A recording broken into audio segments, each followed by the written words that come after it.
Conflict in clubs. Conflict happens, and it affects our club's longevity, membership retention, and our personal joy. There's a quote I like, attributed to Abraham Lincoln. I don't like that man. I must get to know him better. Being women's advocates, I looked for a quote from a female, and I found a lot more by men.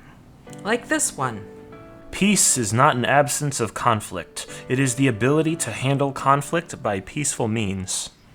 Sometimes it's said that women can't get along, but apparently men experience conflict in the workplace too. But I eventually found some by women. There are some people who will always seem angry and continuously look for conflict. Walk away from these people.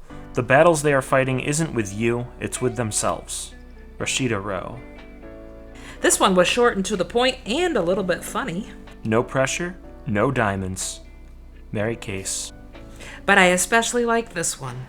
There are two ways of meeting difficulties. You alter the difficulties, or you alter yourself meeting them. Phyllis Bottom. So is conflict unique to women? No.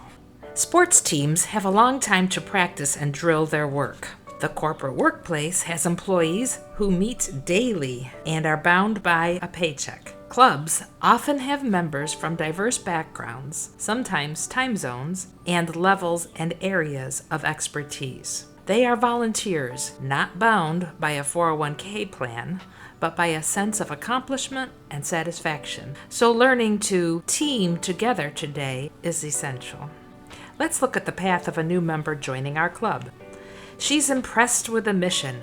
She pledges to give her time and treasure to the organization. She is impressed with the great ladies already in the club and wants to be around them. She wants to be liked by them and accepted by them, and she hopes her work will be appreciated and further the mission. But what does she get? Well, at first, it's all good. She gets welcomed. Perhaps there's even a nice ceremony. She might get a pin and maybe even a flower. So far, so good. Now, she starts to work on a project, or perhaps offers an opinion. And what happens? This is often the time where conflict rears its ugly head. Let's look at it further.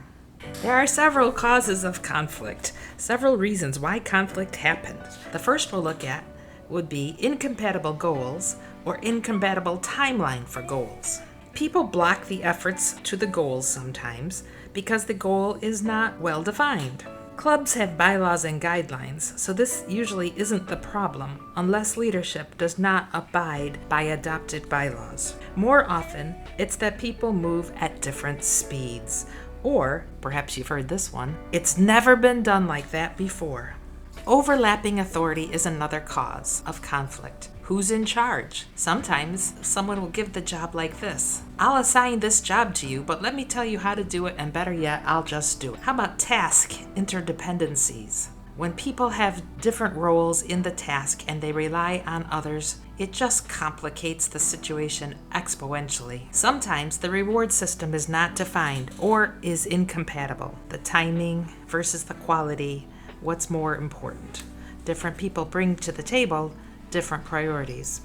Now let's look at resources. A resource can be defined as any positively perceived physical, economic, or social consequence. The resources or perception of scarcity or limitation of resources may be apparent or actual. We don't have the money to do that. And I look at the budget and it's a rich club. So the limitation might be merely a perception instead of the actual.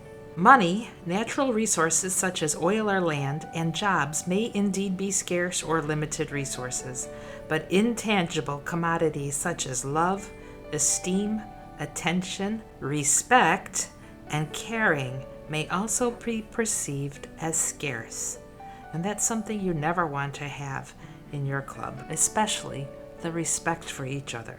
Key resources in interpersonal conflict. In interpersonal struggles, there are two resources often perceived as scarce. They are power and self-esteem.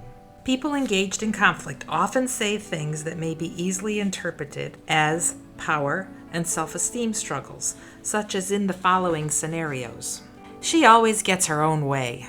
Or, she's trying to take over the club. This can be interpreted as, she has more power than I do, and I feel at a constant disadvantage. I'm always the one down. How about this? She is so sarcastic. Who does she think she is? I don't have to put up with this mouth. Interpretation? I don't have ways to protect myself from biting sarcasm. It feels like an attack. I feel humiliated. Sometimes they feel the only power that they have is to leave when they feel like their opinions don't matter. I won't cover for her if she asks me again. She can find someone else to work the event when her kids get sick. The interpretation? I feel taken advantage of. She only pays attention to me when she needs a favor. Regardless of the particular content issues involved, people in conflict usually perceive that they have too little power and self-esteem and that the other party has too much. Often, giving the other person some respect, some courtesy, and ways to save face balances each person's perception of resources and decreases the likelihood of conflict. And by the way, when you are in a situation when you feel like the resources are out of balance, resist the temptation to have a private meeting with people who feel the same as you do. You always want everything to be out in the open in a respectful manner. The last cause of conflict that we'll discuss today is status. When one member of a club has status within a larger organization that the club is part of, sometimes club leaders do not view the person's knowledge and experience as an asset. When the person with the status recognizes something within the club that is off kilter, they could be afraid to speak up, reluctant to bring it to the attention of leadership who might be intimidated or resentful instead of appreciated.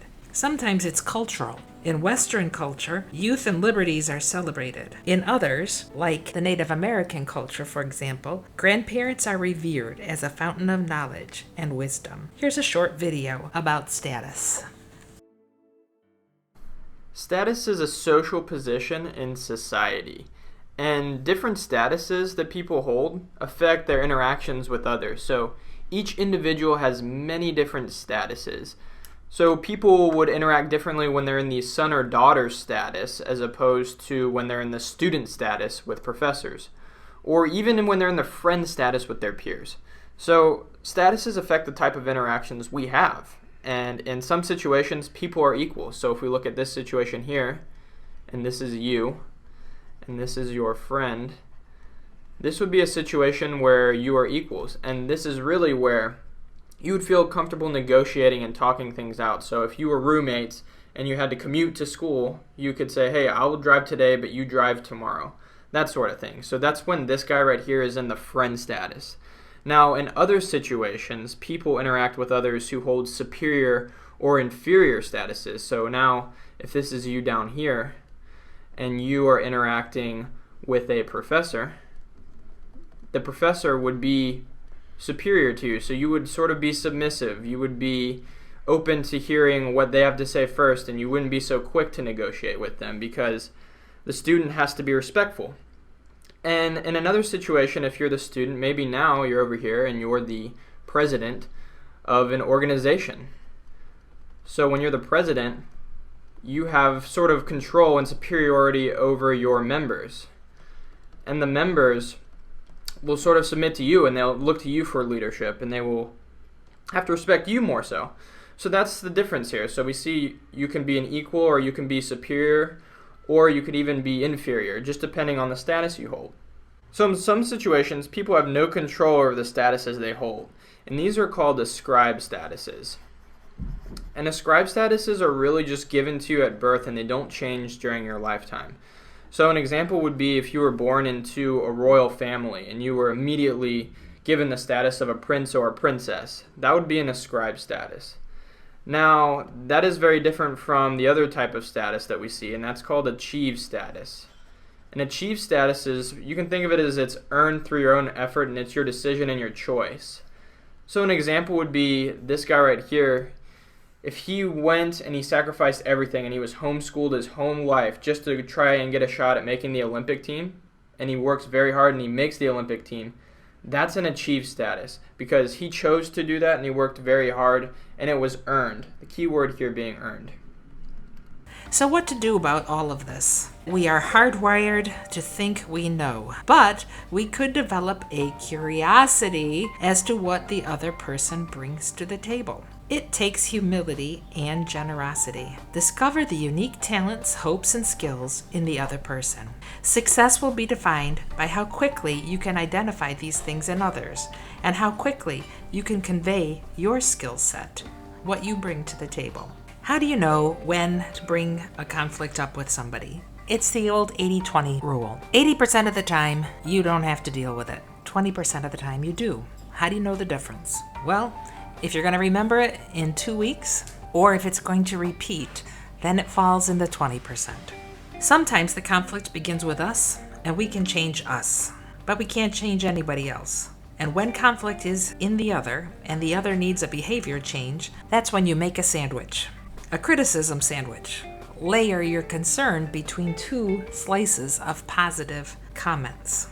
It's easier to swallow. Here are some good questions to incorporate into our conscious mind. Read them out loud with me. I want to understand what has upset you. I want to know what you were really hoping for. Can you say more about that? Is that the way it usually happens? I can understand how upsetting that must have been. I really appreciate that we are talking about this issue. I'm so glad that we are trying to figure this out.